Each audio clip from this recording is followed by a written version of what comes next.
In today's video, I'm going to teach you how to edit images using Canva, a versatile tool that can help elevate your design projects.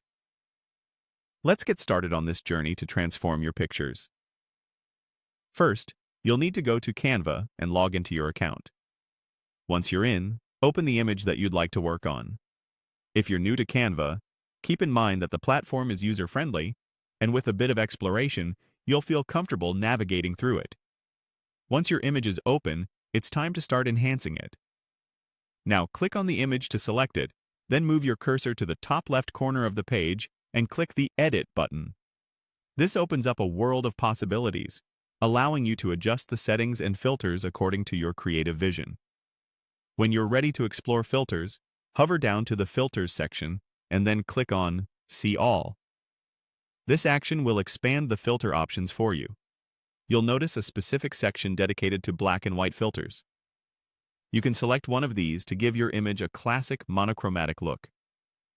Additionally, adjusting the intensity of these filters lets you personalize the look even further, ensuring it matches your style perfectly. If you decide that you don't want to apply a filter, simply return to the top and click on None. This will revert your image back to its original unfiltered state. Next up, let's add some effects. Move your cursor down to the Effects section and click on Do Tone. Once you're there, click on Custom, which allows you to adjust the highlights and shadows of your image. These adjustments are crucial for adding depth and nuance, making your image pop. As with filters, you can also adjust the intensity, offering further control over how subtle or dramatic the effect is.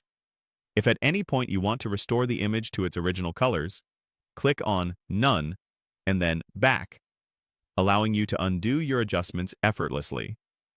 An alternative way to tweak your image is by clicking the Adjust button. When you do this, look below for the Saturation setting.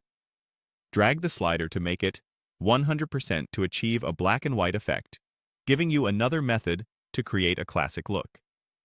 As you adjust and explore, feel free to experiment with various settings, as this will help you gain a better understanding of Canva's capabilities. Don't hesitate to try out different combinations. It's all about discovering what matches your vision. With a little practice, you'll find yourself creating stunning professional designs in no time. I hope this tutorial helps you take your Canva skills to the next level, and I look forward to seeing what you create. Happy designing!